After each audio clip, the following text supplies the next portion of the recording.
দেখে আমার ভালোই মনে হলো। হ্যাঁ ভালো, আর ভালো ভালো বলেই তো আমার কপালটা পুড়েছে, কপাল পুড়েছে। ওই ভালো ভালো কথা বলে ওই লোকগুলো না গেলে তো তোকে কেউ চিনবে না রে বাবা, বুঝেছিস?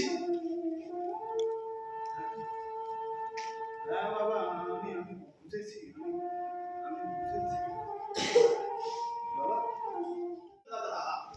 তুমি বাড়ি ফিরিস? হ্যাঁ ফিরিস তো বাবা। এদিকে যে রাতে বেলা তোমার মা তোমার জন্য অপেক্ষা করতে করতে একটা ঘুমাই বলবো, ভাত বাইরে বসতে হয়েছে। হ্যাঁ আইসো, তুমি কি সবাই ডাকাত দলের নাম লিখাইছো নাকি? হ্যাঁ শালা পুলিশটাকে তোমাদের পালিশ করতে হয়। ওই গান গাইতে রোজগার করে, মাইসে তো গান গাইয়ে কত রোজগার করে। হ্যাঁ গান গাইয়ে রোজগার করে, তারপর ওই মদ গাঁজা ভাঙ খাইয়ে করে থাকে, বাইশি বাড়ি যায়। থামো, তোমার না এসবের পুরনো চিন্তা ভাবনা। যাবো তোমার সাথে কথা বলাই, এই কবি না কথা, যা যা যা যা যা। দিকে তাকিয়ে দেখ, আমি 12 মানুষের মুদ খেটে এই সংসারে উদর বাড়াচ্ছি। আমার বলি কোনো ইজ্জত নেই, আমার ইজ্জত থাকতে পারে না। তামুক সাজায় যাও না বৌমা, তামুক। আচ্ছা বাবা, আপনার যে লজ্জা ঘেন্না বলতে মানে ঘরে যেন ভাত জোটে না, নুন আনতে পান্তা ফুরোয়, পান্তা আছে তো নুন নেই, নুন আছে তো পান্তা নেই। আর আপনার কি নবাবের মতন তামুক খাবার সব করেছো? সব করো নি এগুলো? কইরে দেবো। আরে বাবা বাইনি করে সব, বাইনা যদি মিলে যায় দেখবি সব সত্যি দিয়ে দেবো। তাহলে বাইনা না নিয়ে তুমি কেন কাজে বসেছো দাদু?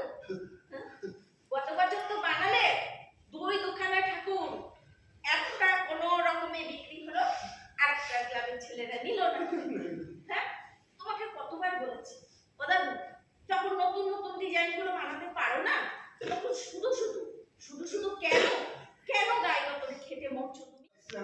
আমি আপনার সঙ্গে দেখা করবো গিয়ে, ভালোই করেছেন বাবু, তাড়াতাড়ি আসেন, বসেন না, কোথায় বসেছি? আরে না ঠিক আছে দেখো বুঝলো, এই অনেকদিন ধরে আসবো করে ভাবছি, কিন্তু সময় করে উঠতে পারছি না। হ্যাঁ ব্যবসার কাজ, তার উপরে আমাদের ওই পঞ্চায়েতের নতুন প্রকল্পের কাজের ঝামেলা। বুঝলি তো পারছো, প্রধানের দায়িত্ব কত, এবং পরে আমার কাছ থেকে অনেক টাকা ধার নিয়েছ। এই জন্য সুদে আসলে যা হয়েছে আমার মনে হয় না তুমি শোধ করতে পারবে। তাই বলছিলাম আরো কিছু টাকা, মানে বেশি টাকা নিয়ে এই যে তোমার এই জায়গাটা আছে না, এই যে জায়গাটা তুমি বাস করছো, এই যে এত বড় জায়গাটা, এই জায়গাটা তুমি ছিনিয়ে দাও। ওই লোকটা কি বলে গেল বাবা? কালো কোনো দুধ খাবেন না, টাটকা মাছের ঝোল দিয়ে ভাত।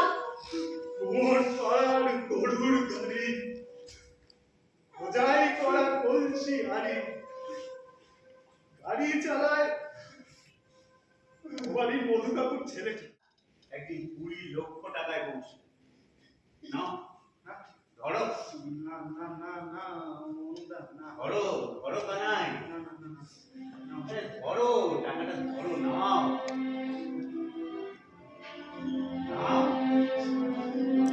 ধরো।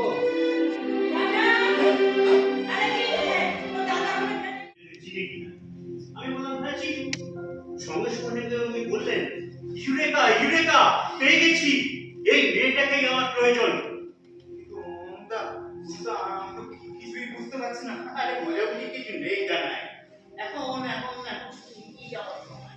শোনো, তোমার কাজ হচ্ছে ওই বিষ্ণুকে রাজি। কিসের জন্য রাজি? কেন রাজি? আপনার আমার দিদি কেন? আসলে কি জানো, অভিজিৎ বাবু 2 বছর ধরে একটা ছবি করবেন ভাবছেন, আর সেখানে এইরকম একজনকে প্রয়োজন। মা দাদু কি আমাদের এই কলকাতা ছুটিটা কেন দিয়ে দেবে? হ্যাঁ রে দিদি, আমিও না সেই চিন্তাই করছি। আসলে কি জানিস তো, ওরা ওই পুরোনো চিন্তা ভাবনার গণ্ডি থেকে এখনো না নিজেদেরকে বের করে আসতে পারে, এখনো পারেনি নিজেদেরকে বের করতে। ঠিক করছিলে? আরে হ্যাঁ রে বাবা, বলছি তো ঠিক হচ্ছে।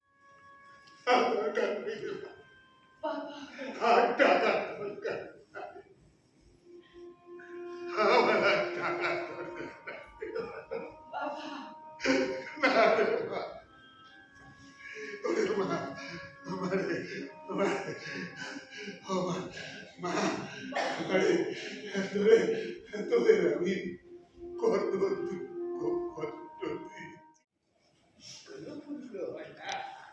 আসে আসে আসে আসে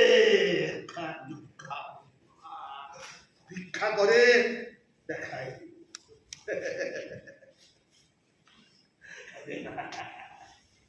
আচ্ছা অভির, তুমি যে বললে ঠাকুর বানিয়েছো, ওই কোথায় কোথায়? আমি তো দেখতে পাচ্ছি না। লুকিয়ে রেখেছো নাকি? না লুকাই রাখি না, তাহলে লুকাই রাখি না, আপনাকে চোখের সামনে সেই দুঃখা প্রতিমা তৈরি আসবে, দেখতে পাবে।